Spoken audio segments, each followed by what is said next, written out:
Alô você, muito bom dia. É um prazer enorme estar chegando através do nosso RH Cast para compartilhar um pouco de conhecimento, um pouco de bate-papo informal com pessoas aqui da nossa comunidade.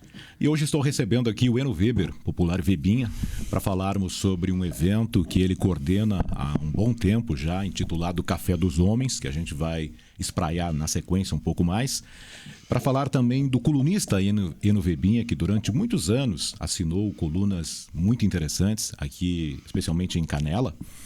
Falarmos do seu lado político partidário e também do lado esportivo, mais precisamente a questão do futebol, pois Webinha é um serranista inveterado. Antes de mais nada, é um prazer enorme cumprimentá-lo. Bom dia, Webinha. Bom dia, Alessandro. Bom dia, Jefferson. De fato, eu quero também manifestar alegria em poder comparecer e conversar aqui nesse teu programa, que é pela primeira vez que a gente comparece, e poder dialogar com o público, né? Manifestar aquilo que a gente está desenvolvendo ao longo do tempo e ao longo da vida da gente, com a participação por exemplo, deste Café de Homens, que nós intitulamos assim Café de Homens, que nada mais é do que uma reunião de homens realizada uma vez por mês, lá junto às instalações da Comunidade Evangélica de Canela, da ISLB, e que desde 2009, Alessandro, desde 2009 nós estamos realizando isso com regularidade, em todo o terceiro sábado de cada mês, às 8 horas da manhã. Não é de meio-dia e não é de noite, é de manhã. Bom, daí o nome Café. E sempre tendo assim no conjunto da reunião, do encontro, a participação de pessoas da nossa comunidade, da nossa sociedade, de todos os campos do qual uma sociedade é feita, de uma sociedade vibrante, em permanente ebulição, como é a sociedade e a comunidade de Canela e de Gramado, e que tem no seu bojo inúmeras pessoas que têm o que transferir para as pessoas. E a gente realiza esses encontros e eles... O popular transferir conhecimento. Mas transfere conhecimento de uma forma muito intensa, em todos os ramos da atividade humana, né? Sabes que eu já tive a satisfação de participar de algumas edições e gosto muito do modelo, porque propicia o feedback, ou seja, as pessoas podem fazer perguntas. Após o evento, a pessoa pode se aproximar do convidado, trocar ideia. Isso. Tem também, aliás, conta para nós como é que é a dinâmica. 8 da manhã começa. Evidentemente, o convidado já está escalado, né? As pessoas sabem de forma prévia quem é que vai participar, mas nos explica um pouco dessa dinâmica, começo, meio e fim. Claro. E eu também acho, viu, Alessandro, que a dinâmica da realização da reunião, ela solidificou um método, né? E solidificou um agrado junto ao pessoal que comparece. Começa no horário e termina no horário. Eu só não consegui terminar num horário, não consegui. Tentei, mas não criei coragem. Sabe com quem? Com Adelar Bertucci.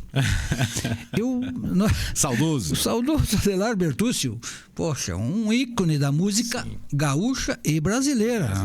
Por favor, né? Esse aí e o irmão dele, né, os Bertucci, esses aí foram feras dentro da musicalidade do Rio Grande.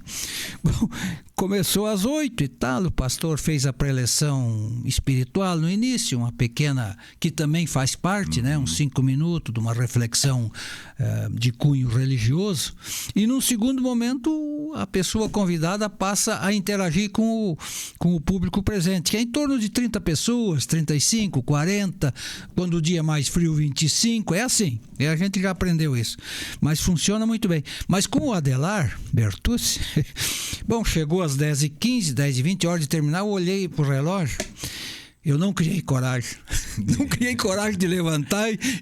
Não criei. Até porque certamente você seria vaiado pela plateia, né? Exatamente.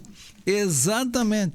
O público estava tão atento e o que tinha de gaiteiro em Canela e Gramado, acho que apareceu lá naquele dia. Não iria perder essa chance. Né?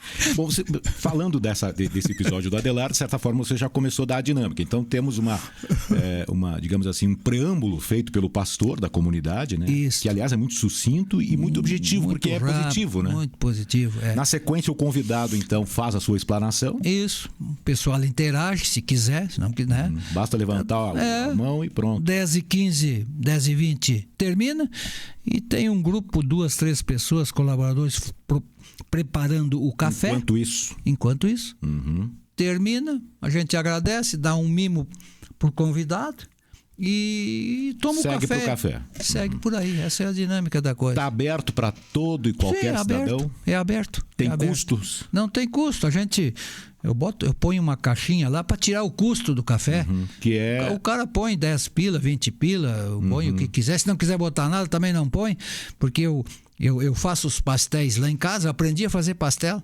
Eu faço o pastel e o resto eu complemento com a coquinha, alguma coisa lá. E sempre sai o custo. O pessoal põe espontaneamente na caixinha lá, mas se não quiser pôr nada, não põe. Tipo igreja, assim, né? Quer dar, dá, não quer dar, não dá. Saindo o custo, tá bom. E tem saído o custo, né? O objetivo, evidentemente, é só... Não é lucrar com isso. Não. Antes de nós falarmos do convidado que está escalado para esse sábado, eu gostaria que você relembrasse alguns que já passaram por lá. É claro que todos que foram convidados são especiais. Pelo simples fato de ser convidado já é uma deferência. Exatamente. Mas vamos relembrar aqui alguns. Exatamente. Que já passaram podemos relembrar. Não sei se te vem à mente assim com facilidade. Não, me vem, tu vê. Porque lá se foram mais de 10 anos, 15 anos. Não, foi em 2009. Março de 2009. Estamos aí em 25. E na primeira reunião eu tenho a honrosa assinatura do ex-prefeito Ginter Schlipper. Estava lá.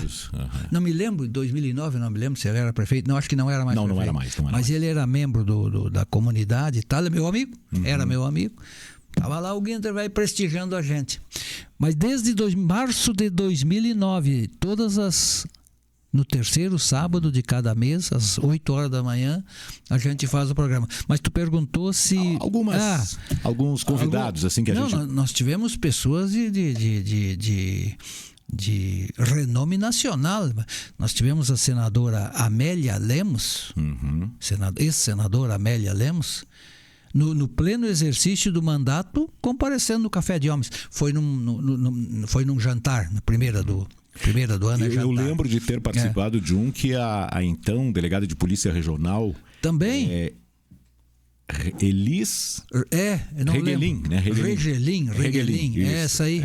Eu lembro de teve lá. Uma pessoa bem apessoada, bonita, inteligente, né? E mulher policial, né? O que não é tão comum, né? Hoje já é, né? Mas naquele período também não era tanto assim. Naquele período não era tanto. Teve o senador agora, o ex-senador, aqui da Radiodifusão de Porto Alegre, como é o... Lazier Martins. Lazier teve lá, tranquilamente. Primo Rico Martins. Ah, claro, teu primo. Chegadinho, perto. Então esse pessoal aí... Mas tu quer ver uma coisa interessante?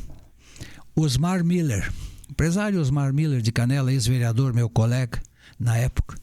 Extraordinário. O Osmar, com aquela simplicidade, com aquele sorriso, com aquela simpatia, deu um show de explicação, deu um show de palestra no Café de Homens naquela manhã.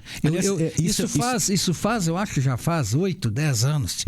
Espetacular. A vivência de vida dele, a participação comunitária, o comércio. O Osmar tem uma história muito bonita. Né? Nossa Senhora! O pessoal se encantou. Me lembro perfeitamente disso. O Osmar Miller, que é uma pessoa que não é letrada, né? Sim. De sucesso que na tem vida. A escola da vida, Mas né? tem a escola da vida. Faculdade da vida. Foi uma das coisas que mais me impressionou a mim também. O Nelson Slompo. Ele era gerente industrial da Facelpa de Canela, Trombini lá. Outro, o Nelson chegou, cruzou os braços aqui, simplão, gente fina, estudioso, conhecedor. Paranaense, né? Paranaense. Não, acho que é Curitiba. Curitibano. Por lá. Cruzou os braços e aqui. e deu um show de explicação de funcionamento da principal indústria de toda a região, que é a Facelp, que foi fundada em 1935, e que vai fazer um centenário. E que tem o dedo indicador do ex-governador Hildo Meneghetti, né? Sócio, era diretor-presidente.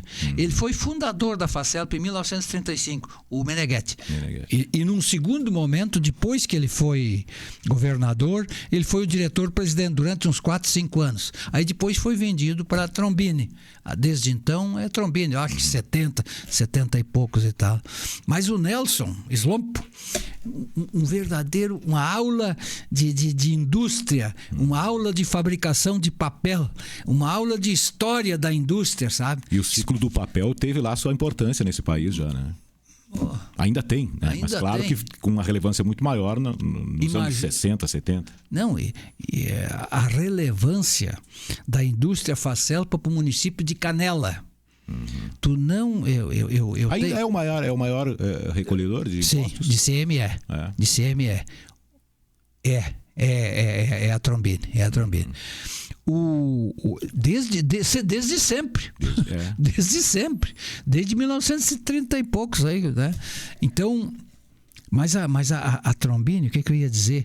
A Trombini tem um fator, foi fundamental, a Facelp foi fundamental no desenvolvimento de Canela. O saudoso Ernesto Comelatti, grande vereador. Eu me emociono quando falo dessas pessoas. O Comelatti também tem um nome muito linkado à questão da celulose. Da celulose, ele só trabalhou na celulose. Nasceu por ali, não sei onde, e entrou guri e saiu aposentado. Morava próximo, inclusive, né? Morava próximo.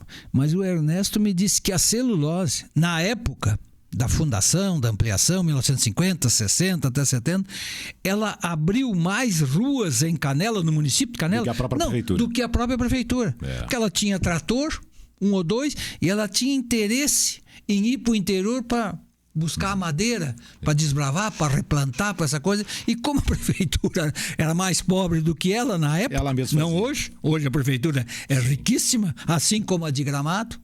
Mais rica ainda, né? Meu Deus do céu, não vamos nem falar na grana dessas duas prefeituras aí. Eu falo muito em orçamento, eu gosto disso. Mas o Ernesto me disse isso, diz, não, no tempo que a celulose foi se desenvolvendo, as ruas aí do Caçador, as ruas do Flona, as ruas do Instituto do Pinho, as ruas da Limeira, isso foi tudo aberto pelos tratores da celulose. Tu vê a força geradora de desenvolvimento que uma indústria trouxe para um município. E a uma dívida indústria que o município tem com ela, né? Na minha opinião, uma dívida impagável. Né? Claro, dívida no bom sentido, né? Não, claro, dívida não é. Como é que vocês chegam ao convidado? Há um consenso? Enfim, como é que o pessoal essa garimpagem aí? O pessoal sugere. Convida o Alessandro lá, eu me lembro de algum, outro me lembra de outro.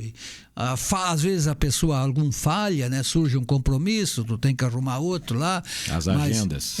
Mas o pessoal sugere pra gente. Eu especulo com quem é que eu podia convidar pro próximo e tal. Agora nós estamos alinhavando aí, eu vou falar com o atirador canelense lá, Roberto Schmidt. Ele tem uma história bonita, Aqui tem 2 Roberto Schmidt, né? Tem um que inclusive trabalha aqui, que é do rádio, e tem o outro que é Ele trabalha contigo, Roberto? Trabalha aqui, tem um programa. O alemão? Isso. Não, acho que alemão os dois são. Mas agora falando do convidado desse sábado, que não menos diferente dos demais, né? Também trata-se de uma pessoa de relevância e importância, né? No cenário da comunicação e também da política. Sim. Mas vem aí para divulgar um livro, é isso? O vereador Tiago Albert, eu não conheço ele pessoalmente, eu tratei tudo por telefone, com a assessoria dele lá em Porto Alegre. Eu não sei se ele é pastor luterano, não da minha igreja, da IELB. Eu sou da ISLB. A IELB é aquela outra igreja que tem do lado ali na rua Martim Lutero ali. São as duas luteranas de Canela, né? A IELB e a ISLB, que é a minha. A tua é a da esquina. A minha é da esquina, do lado do Serrano. E ele eu não sei se ele é pastor aposentado ou licenciado da luterana. da IELB, da outra. E ele agora virou político, virou vereador da capital. Vereador de Porto Alegre. E ele escreveu um livro. Ele é muito conhecido pela sua participação no Pampa Debates, que é um programa que detém uma audiência muito boa na região metropolitana. Abrangência estadual, né? Televisão, né? Em programa bom aquele. Eu olho quase que diariamente o Pampa Debates do Paulo Sérgio Pinto, né? Isso. Ele leva é bem interessante, bem debatido, bem argumentado. A gente aprende muito naquele programa. E ele escreveu esse livro intitulado, como é que é? Política é coisa do diabo? Ponto de interrogação. Partindo de um ex-pastor.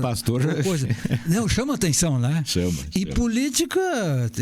E tu sabe que daqui um pouco eu penso que é coisa do diabo, outro pensa que é coisa de Deus, e daqui pouco nós não sabemos mais nada, né? Dando vazão para essa interrogação, e eu me arrisco a dizer que numa enquete aí todo mundo iria concordar que é coisa do diabo, né? E afirma ponto final. Mas não é, a gente já nem é interrogação, era ponto final. O que existe são alguns demônios no meio. Exato, definiu certinho.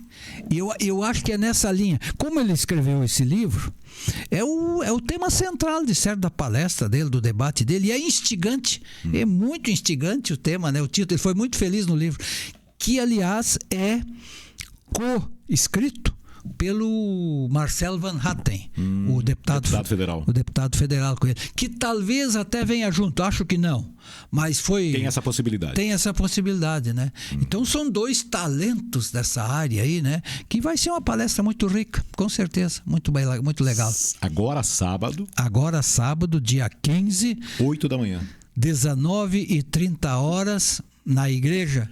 Esta muda o horário. A primeira reunião do ano é janta. As demais é café. Mas mantém-se o nome, né? Sim. Então, na verdade, é um jantar dos homens. Jantar dos homens. Vai ser às 19h30, 7h30 da noite. 7h30 da noite, na igreja. Porque a igreja, ela tem som, né?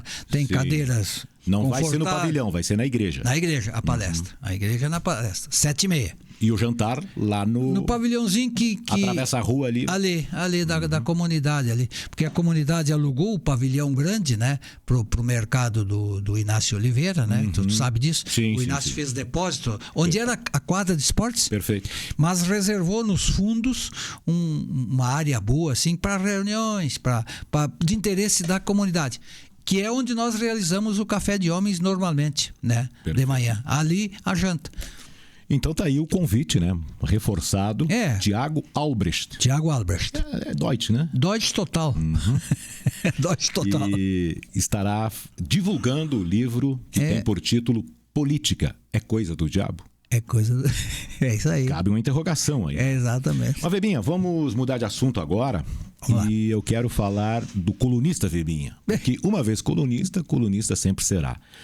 Eu, particularmente, sempre fui leitor das suas colunas, e um viés que você abordava com muita propriedade, que me agrada muito nas tuas escritas, é este compromisso com datas históricas.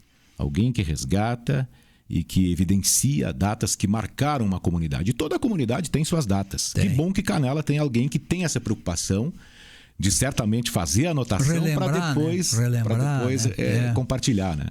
Mas momentaneamente você não está escrevendo, né? Não, é que o Integração, o jornal Integração deixou de ser impresso, ele é só mais digital, né? E daí Mas amanhã... Nessa passagem aí tu acabou se perdendo na fumaça. Não, fiquei preguiçoso. Daqui um pouco eu volto a escrever no Integração. Mas foram vários anos de coluna, toda a vida. Começou lá no então Jornal de Canela, Nova Época? Nova Época, Jornal de Canela lá. No total aí passa de 30 anos, né? Passa de 30. Eu guardei umas crônicas lá, mas eu me desorganizei nessa parte. Mas Nova Época, o Jornal de Canela, depois passei por Integração, uns quantos anos. O Cláudio deve saber quantos anos foi ali. Mas amanhã depois a gente volta pro digital aí, fazer alguma coisa. Mas é um compromisso, viu? Isso Sim. É um compromisso. Tem que ter horário para entregar. Mas e a responsabilidade. O digital não é tanto, né? Mas a responsabilidade e tal. Você está escrevendo, é um formador de opinião. Claro, claro. E passivo de ter que responder por claro. Mas eu gosto muito. Em particular, como é que você faz para guardar as datas? Eu tenho uma agendinha. Vai na caneta. Eu eu anoto ali, quando acontece, falece e tal, as principais, assim, eu anoto ali, depois vou folhando e relembro, né? Como eu vivenciei praticamente todos esses fatos, né? Só não participei da fundação de Canela, mas estive meio por perto. Então a gente vivenciou e tem uma noção geral do que aconteceu, né? As pessoas que faleceram. É que tu teve oportunidade também de conversar e conviver com pessoas que fizeram parte desse período, né? Claro, exatamente. E aí o sujeito que é preocupado com isso, ele, no bom sentido, ele rouba essas informações, né? Exatamente. Ele subtrai. Exatamente. E isso, a história é movida dessa forma. Dessa forma. Tem que passar esse bastão. E eu tenho preocupação com a nova geração que não percebo essa... Não, eu também não. E não é patrulhamento, não é xingação, não é isso. Não estão preocupados com isso aí. Não sabem nada ou muito pouco. E também não estão muito preocupados em saber, é verdade ou não é? É verdade. E não tem esse respeito pela história e por aquilo que a turma fez, né? Por exemplo, essa figura que criticou algum dos nossos ex-prefeitos aí, rapaz. O que eu critiquei o meu amigo Hernani Reis quando na tribuna e também nas colunas. Como pessoa. Nas tribunas eu até segurava um pouco, mas assim, de por que não faz isso? Por que não arrumaram aquilo? Por que não faz tal festa? Como é que esqueceram aquilo? Essas coisas assim, né? Lá atrás. Schlipper, critiquei muito o Schlipper, né? Mas eu, mais jovem, eu não tinha essa exata noção do que é uma administração e da realidade financeira de um município. Alessandro, Prefeitura de Canela e Gramado estão nadando no dinheiro. Hoje, né? Hoje. Mas na época, não era assim. Não era assim. Era miserê. Eu não sei bem quantificar as datas, mas acho que década de 90 em diante, 2000, é que isso aí foi... Eu acho que é 2000. Por aí, né? 90 ainda foram de vacas. Então eu vá cornetear os prefeitos aí, injustamente. Sabe que me servindo... Eu e todo mundo, quase. Tu e a torcida do Flamengo. Tu sabes que me servindo disso, eu adotei, digamos assim, um modo de agir. Eu não discuto política com quem não teve uma passagem por lá. Porque a teoria e a prática, nesse tocante, estão a quilômetros de distância. Então, é muito difícil alguém que passou por lá discutir com a mesma particularidade de alguém que não esteve, né? E porque daí entra muito a questão entusiasta daquele que não esteve, né? E quando ele passa por lá e conhece como que aquelas engrenagens funcionam, como aquela burocracia, como deveriam funcionar e não como funcionam, deveriam, né? não funcionam, e também como se comporta esse cidadão que está cobrando da esquina, porque muitos cobram X. Na esquina e dentro da prefeitura cobram Y, né? Ou deixam de levar Y, enfim, não vamos entrar no tocante. Então, eu hoje, assim, de uma forma muito tranquila, se o sujeito não teve uma participação efetiva nesse cenário, não vale a pena. Não vale a pena. A pessoa não está... Não entra no mérito. Não está preparada. Não está preparada. Né? Não conhece o assunto. Não conhece. Ela é uma torcedora. Exato. É um entusiasta. É um entusiasta, né? Não passa disso. Com relação a ex-prefeitos, né, e ex-administradores nossos aí, lá da década, né? Eu sinceramente, um dia desse, né, a gente faz umas reflexões de noite junto com o travesseiro, diz, puxa, como eu fui injusto. Né? É capaz que o prefeito, na época, não quisesse fazer aquilo, mas fazer com que dinheiro, cara, se o custeio e as despesas da prefeitura comiam tudo, não tinha receita. Não tinha receita, a receita sumia. Porque nós temos que partir do princípio de que todo cidadão que coloca o nome dele ao crivo da sociedade, né? E que tem que ser respeitado. Que senta naquela cadeira, ele tem as melhores intenções. Exatamente. Ninguém passa por uma eleição. Só quem passou por uma eleição sabe o que é. Né? Mas existe um momento da vida que a gente tem um pouco de discernimento para entender isso. Né? Sim, a conclusão que eu cheguei agora aí, com relação aos nossos ex-administradores.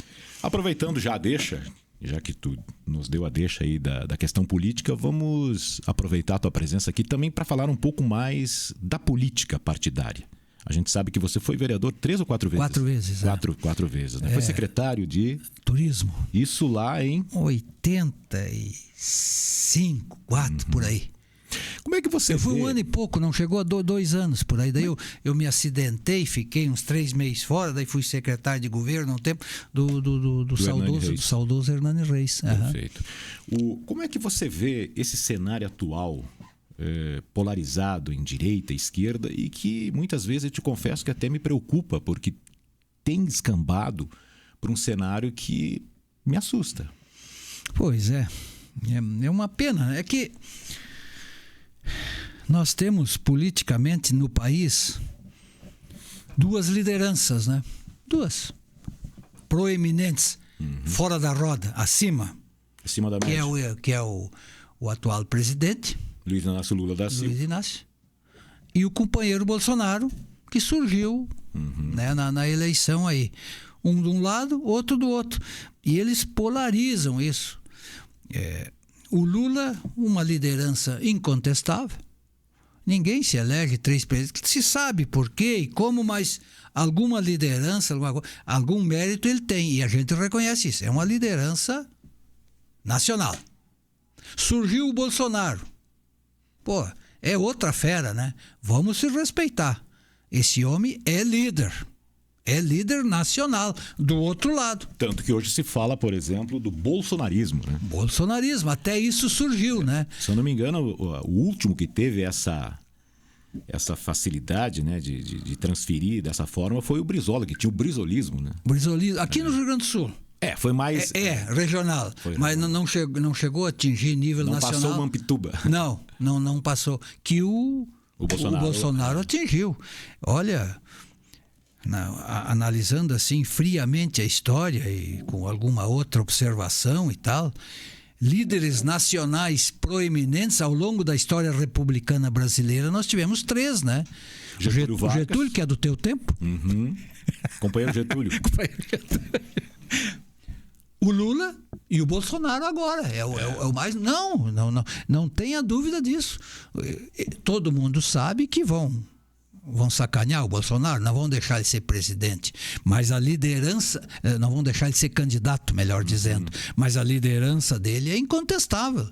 Ele lidera mesmo. Eu tenho alguma restrição ao Bolsonaro, mas eu acho que ele é um líder... Poxa, ninguém atinge esse espaço aí em vão e de graça. Algum mérito tem que ter. Há quem diga que ele se colocou no local e na hora certa. Pois é. E quantos tentaram a mesma coisa e não conseguiram? Porque também tem o seguinte... Ele enxergou. Essa é a diferença. Exatamente. Porque o Bolsonaro não surgiu, por exemplo, a exemplo do Collor, do dia para a noite. O Bolsonaro é um sujeito que navega na política, na condição de parlamentar já há décadas. Né? Décadas, eu acho que 3 vinha ou 4 tentando décadas. impor uma candidatura que, inclusive, o partido dele na época, que era o PP, não aceitou. Não quis. Ignorou total. E ele enxergou isso. Diz que quer saber de uma coisa, buscou uma outra agremiação. Eu vou...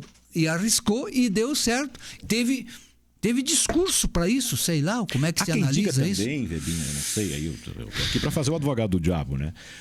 De que o Bolsonaro se elegeu naquela primeira tentativa dele porque não tinha o Lula no páreo. Sim. Tanto é verdade que depois ele mesmo, buscando uma reeleição com a máquina na mão, não conseguiu quando tem o Lula no páreo. Ele foi muito inábil em umas coisas ali, né? A gente sabe disso. Aliás, a habilidade política dele não é o forte, ele teve uma visão aí, né? Eu acho que um outro contexto que tu tem com ele muito forte, porque eu sei do teu apreço pelos oradores, é no tocante para brincar com ele. Mas ele não é bom orador. Horrível. Isso aí horrível, é caco de orador, né? Não, tu vê, cada vez aumenta mais os méritos dele. Quer dizer, é um cara que não é bonito que nem o Collor, né? O Collor já tinha desgaste político pelos tantos anos que foi deputado. Né? O Collor, essa mulherada, eu me lembro da eleição do Collor, rapaz, a mulherada aí se apaixonou pelo Collor. O Collor, né? E o Rigoto, né?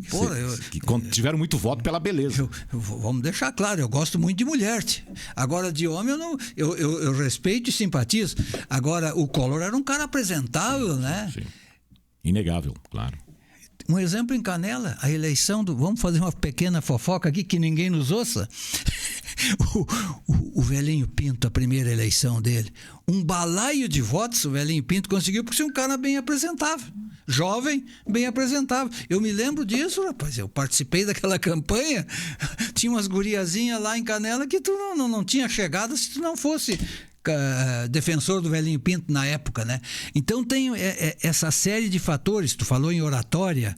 O Collor é mau. O Bolsonaro é mau orador, rapaz. E aproveitando a deixa, o Collor era um exímio. É bom orador, né? Eu gosto muito da retórica, do discurso. Eu sou fã do Jarbas Lima, do Paulo Brossard, do falecido Paulo Brossard, do Jarbas Passarinho. Aliás, a Assembleia do Rio Grande do Sul não está bem de oradores.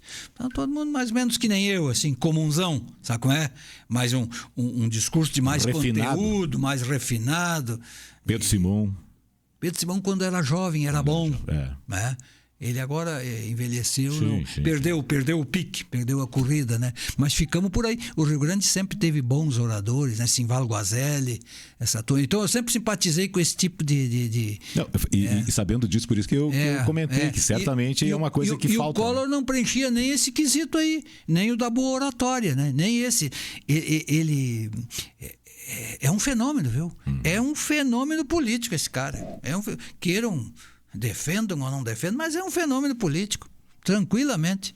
Porque ele não preenche a metade dos requisitos que teria que ter, né? Ele não preenche, né? Não tinha simpatia da Globo, não tinha do STF, não tinha partido forte, ele fez um partidinho desse tamanho para concorrer a presidente da República. Que o partido nem existe mais, né? O partido não existe mais, ele fez o outro, e tu vê como ele é líder? Que ele fez um partido em dois meses antes da eleição, 2 meses não, 2 anos antes, e me faz 90 deputados, 100 deputado federal. É a maior bancada hoje, né? No país inteiro. Quer dizer, isso não é líder? É líder, sim, senhor. É líder. Se diverte. Sim. Mas não me tirem a liderança desse cara. Né? Tanto que existem as polarizações, né? Não há como existir polarização se não temos pelo menos 2 líderes. Né? Agora, para encerrar esse capítulo, né, da questão político-partidária, me preocupa. Eu acho que toda a polarização, ela no fritar dos ovos é prejudicial. O pessoal começa a perder a racionalidade, né? Quer dizer, quando o debate sai do campo das ideias... E é o que acontece, né? É o que acontece. No Lula tudo está certo, nada está errado, e no Bolsonaro também tudo está certo, nada está errado, né? Então aí complica. E na verdade ambos têm acertos e erros, né? É isso aí. Uma pena. Mas vai continuar um bom tempo assim, viu? Eu tenho a impressão que por um bom tempo vai continuar assim. Posso estar enganado. Eu também acho que não. A médio prazo não se muda esse cenário. Não, pouco. Vai vir a próxima eleição, agora já não falta mais tanto tempo aí. Ano que vem. Vai ser um quadro mais ou menos semelhante. Não se sabe como vai. Né? Claro, depende dos adversários que vão ocorrer, às vezes ela se atenua, né? Eu tenho a impressão que vai continuar essa lenga-lenga, como diria meu avô. Bom, mudando de lance, né? Agora a gente vai falar sobre esporte. Como eu disse no preâmbulo inicial, o Vebinha é um serranista inveterado. Sim. Nosso futebol amador, pelo qual você sempre lutou, hoje está devagar, quase parando. Nossa. Alessandro, ontem eu conversei com um amigo meu. Nós temos...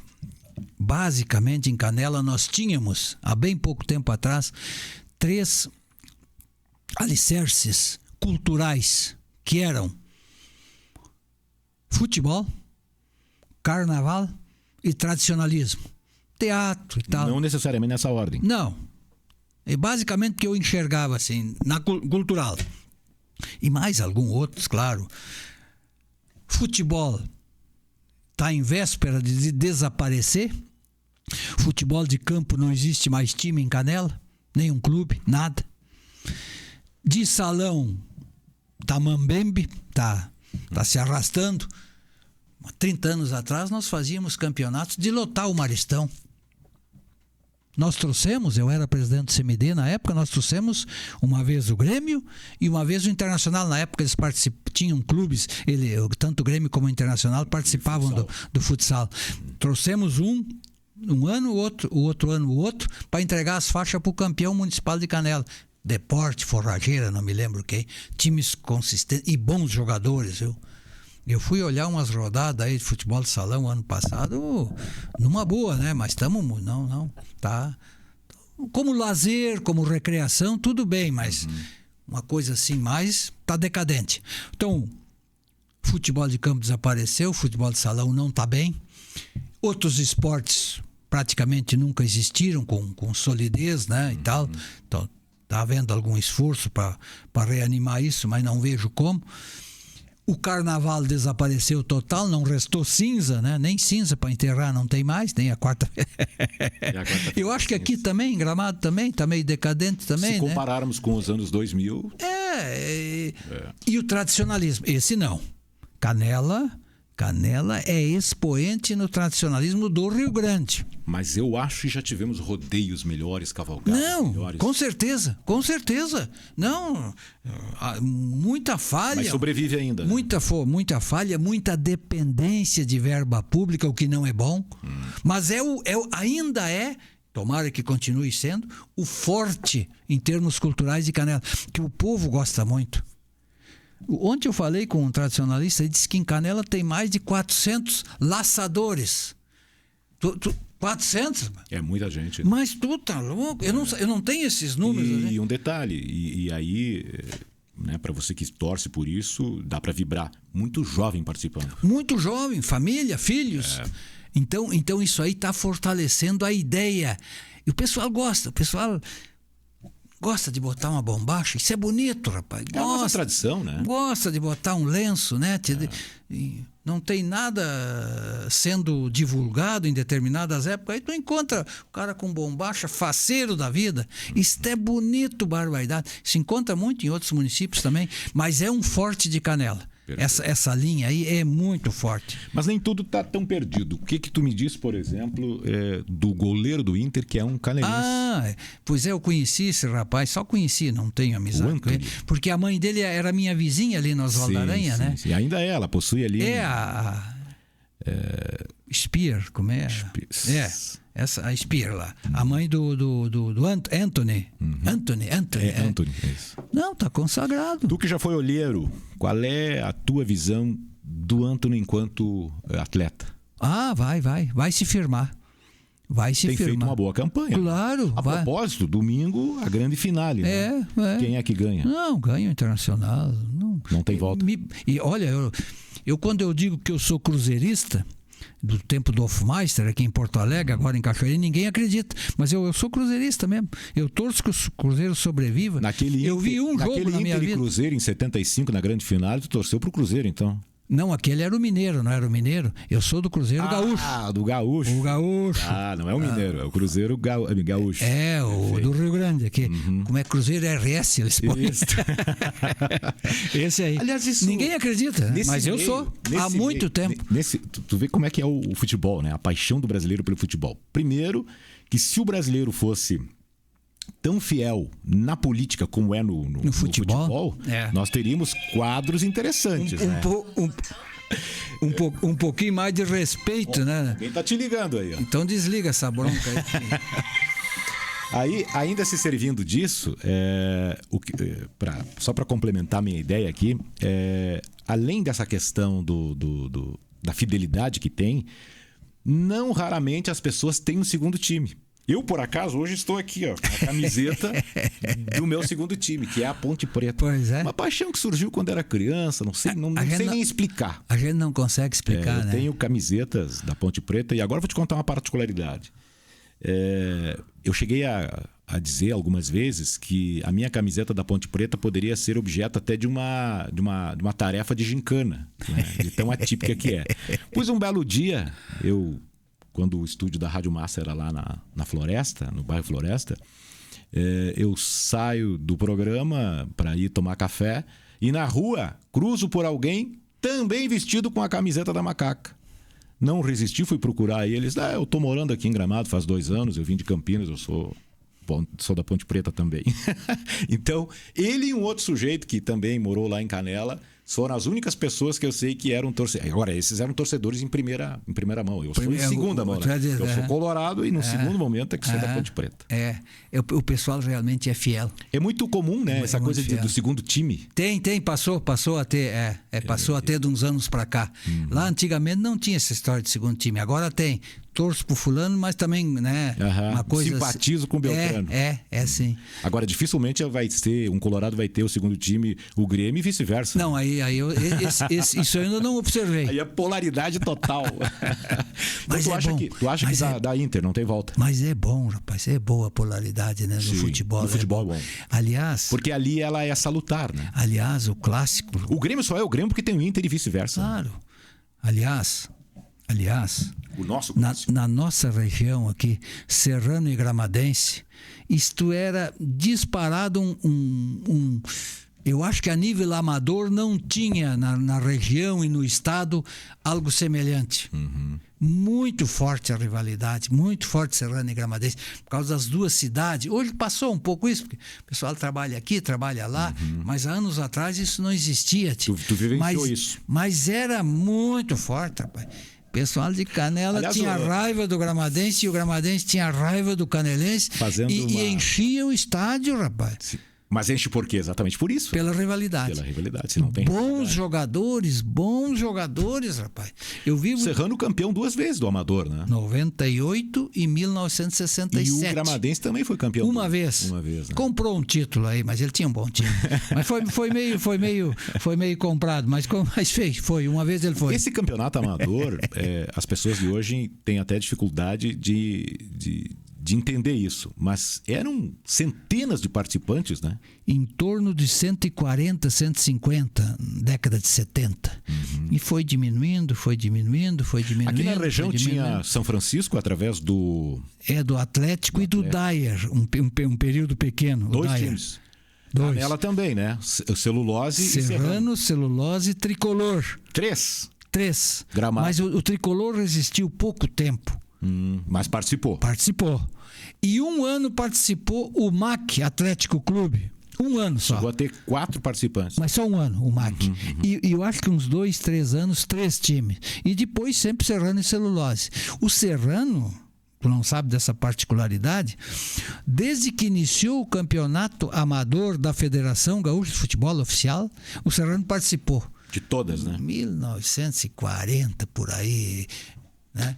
Até o fim, até que terminou porque só tinha mais 5 times querendo disputar, aí inviabilizou, né? Sim. Inviabilizou, e hoje não teria mais nenhum, né?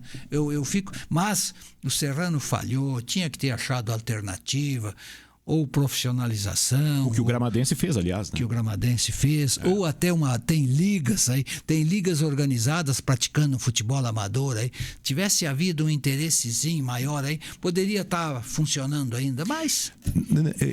Chegou a ser um celeiro, uma espécie de... Alessandro, tu não imagina a falta que me faz, e eu sei... para outros esportistas também. Pegar a bandeirinha. Não, o jogo do Serrano domingo de tarde. Fui em vários. Não adianta.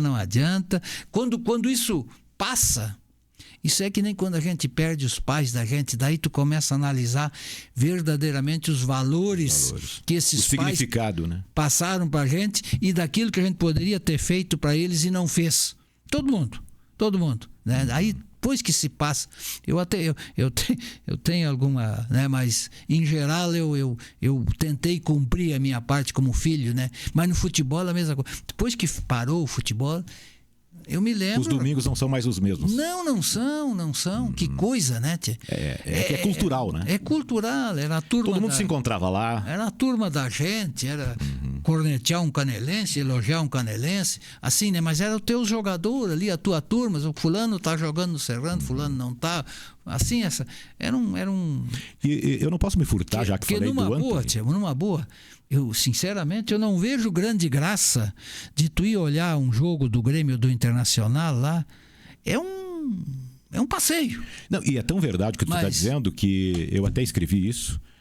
no último Grenal, esse Grenal de sábado passado, havia em campo, de todos que passaram lá, um gaúcho, que é o Antony. Pois é, tu me falou isso aí. Que é o Antony. Que é o Antony de Canela. O resto, todo mundo de fora do nosso estado. Então, ele não tem mais a... Não, perdeu tudo. É profissional. Profissional total em tudo. Em tudo. Totalmente profissional. Em né? tudo. E uma outra, para nós não perder essa leva aqui, já que falamos do Antony, que é bem recente, né?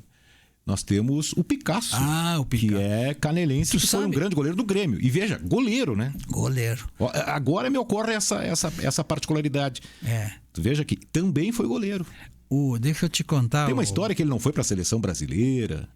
Foi, não, e é verdade. Chegou. Deixa eu te contar então, é verdade. 70, ele ia ser o Picasso. O titular. Ia ser o titular da seleção brasileira, a México, melhor... Né? México, 70 foi México. A melhor seleção brasileira de todos os tempos. Isso ninguém mais altera. Sim. É a melhor. Jairzinho, Pelé, Tostão... Rivelino, Rivelino 74.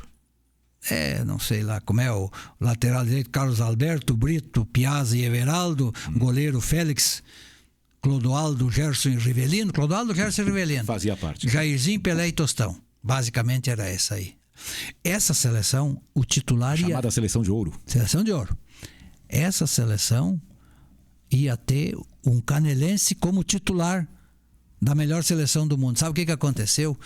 Uns 3, 4, um tempo antes, ele jogando, eu não sei se ele estava no Palmeiras ou na época, né? Era o destaque nacional, tinha sido convocado. Ele se machucou. Não sei se foi na mão ou no dedo, algo assim. Foi uma lesão, então. Uma lesão. E aí os caras, puxa, os jogos vão começar a tal dia, falta tanto tempo, fizeram os cálculos, não vai dar tempo de sarar isso aí. Foi uma lesão assim relativamente séria, né? Que impedia o cara de se recuperar. Resultado, tiveram que cortar o Picasso. Isso é verdadeiro. Aí convocaram o Félix, eu não sei se o Félix já estava convocado. Devia ser o segundo goleiro, né? Uma coisa assim, né? Tu vê o destino da vida. Se carrega, né? Canelense. E também o Picasso tem um outro mérito. Ele foi a razão de eu virar torcedor cruzeirista. Que ele saiu do Serrano... Para jogar no Cruzeiro. Fazer teste. Na época era assim, fazer teste. O Cruzeiro ia para a Europa... Estava programando. O Cruzeiro foi o primeiro time gaúcho a jogar na Europa. Não sei se tu sabe disso. Esporte Clube Cruzeiro de Porto Alegre. Hoje, Cachoeirinha. Ele também se machucou, não sei o que, faltava um goleiro. O seu Miro Spier soube disso. Saudoso Miro Spier. Ligado ao Serrano. Vou levar o Picasso lá. Né? Conhecia um dirigente do Cruzeiro, foi algo assim, levou o Picasso. Bom...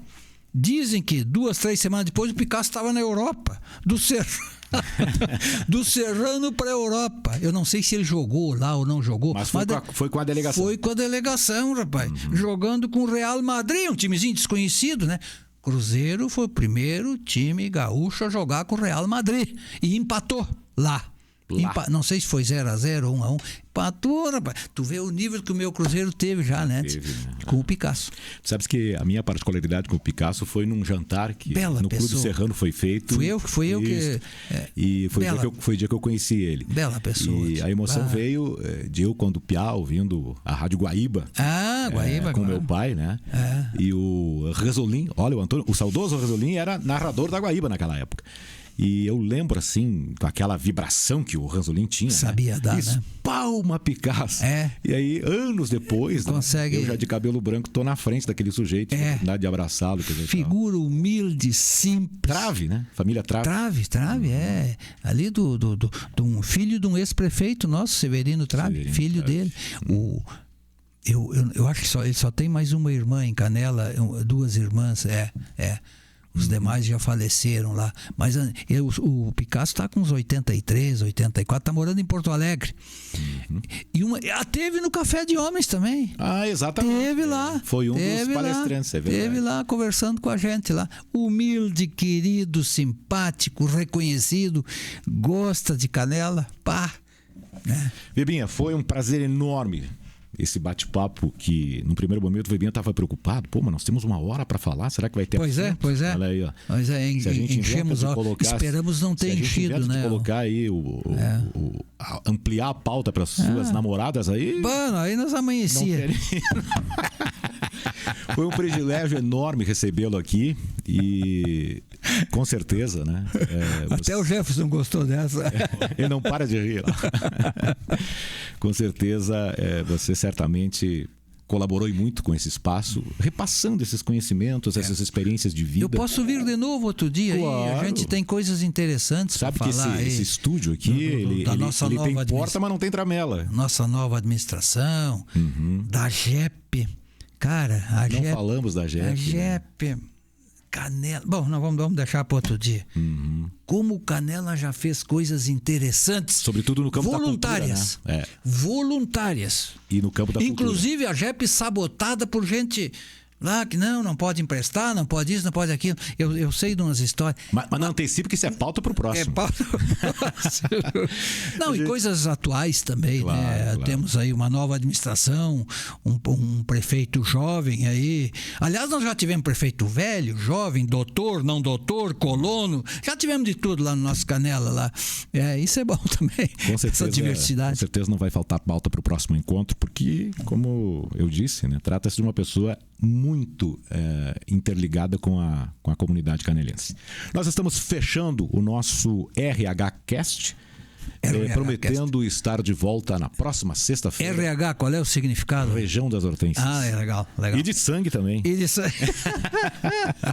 A todos, então, um grande abraço e as suas considerações finais. Não, reiterando o convite, né? Quem puder, amanhã, sábado de noite, assistir a palestra do vereador Tiago Albrecht de Porto Alegre, né?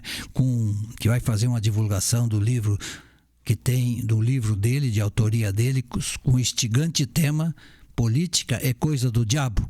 Não se assustem, é um sujeito ponderado, ex-pastor, um sujeito que vai ter um papo bem agradável com nós lá. É 1 hora de duração, 7h30 da noite na igreja da ISLB, no lado do Serrano, até as 8h30 a gente liquida o assunto e a gente vai sair um pouquinho mais rico, com certeza. Não tenho dúvida disso.